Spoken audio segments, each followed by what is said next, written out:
At some point in your life, have you ever had a fear that you just couldn't quite get over? George and I are like brothers. 2319!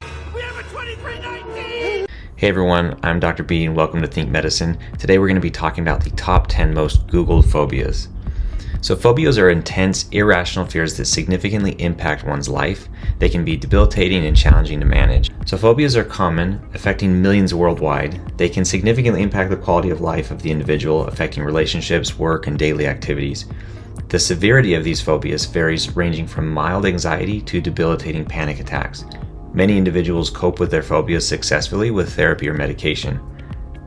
Phobias are estimated to affect around 8 to 12% of the general population at any given time. They are more common in women than men and tend to develop in childhood or early adulthood. So where exactly does this phobia or a fear arise in the brain? Neuroimaging studies show increased activity in the amygdala when individuals with phobias are exposed to their feared objects or situations.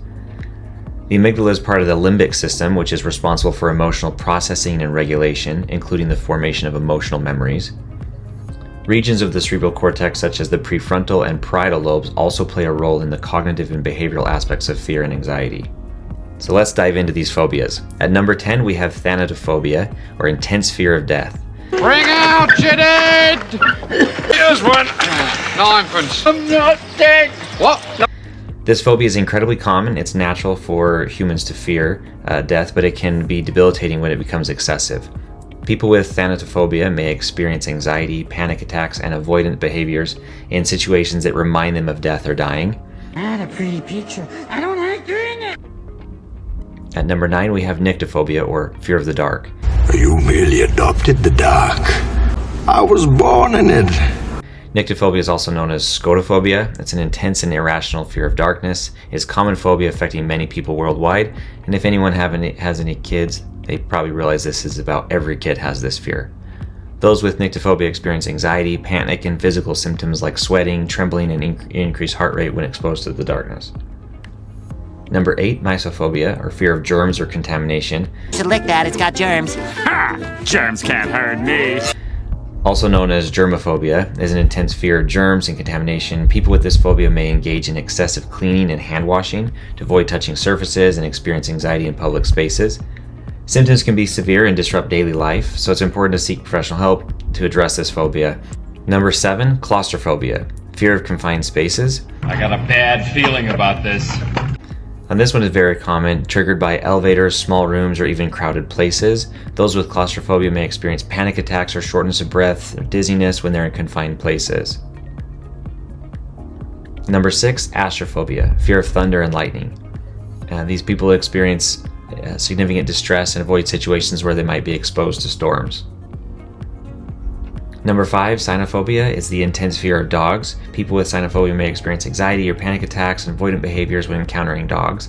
So this phobia can be triggered by various factors such as past negative experience with a dog or witnessing a dog attack, or even having a family member with cynophobia themselves. Number 4, ophidiophobia, or fear of snakes. Snakes. Why did it have to be snakes? It's one of the most common phobias worldwide. This fear can be triggered by the sight, sound, or even thought of snakes. The fear can manifest in various ways, including anxiety, panic attacks, avoidance behaviors, and even physical symptoms like nausea and dizziness. Number 3, arachnophobia. What? Well, thank you. We'll just go. Or fear of spiders. Again, one of the most common phobias, triggered by the sight of spiders, spider webs, or even the thought of spiders. People with this phobia may even avoid places where they think they might encounter spiders, such as basement or attics.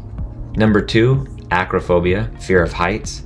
Well, I'm not afraid of heights, I'm afraid of falling. And it can be triggered by simply looking down from a high place or being near the edge of a high window on a very tall building. Those may experience physical symptoms like dizziness, nausea, rapid heart rate, and sweating. This is often accompanied by panic and dread and a strong urge to escape. And finally, at number 1, we have trypophobia, the fear of holes or patterns with holes. Trypophobia is the fear of clusters of small holes or bumps. This fear is often triggered by images of things like honeycomb, lotus seed pods, or sponges. While trypophobia is not recognized at medical diagnosis, many people experience anxiety or disgust when exposed to these patterns. The fear can be intense and lead to avoidance of certain objects or situations. Some researchers believe that the trypophobia might be a response to potential threats, or holes can indicate parasites or diseases, and others believe it might be a visual illusion that creates a sense of unease. Ew. So causes and triggers. The development of phobias is complex, involving a combination of genetic predisposition, environmental factors, and personal experiences. A traumatic event, such as a dog bite or a lightning strike, might trigger the development of a phobia. Phobias can also be learned through observation or by being taught to fear the object or idea. These learned fears can become exaggerated and irrational, leading to avoidance behavior and significant distress.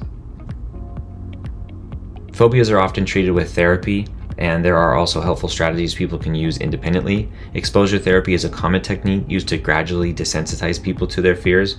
Cognitive behavioral therapy, or CBT, helps people identify and change negative thoughts and behaviors associated with their phobia.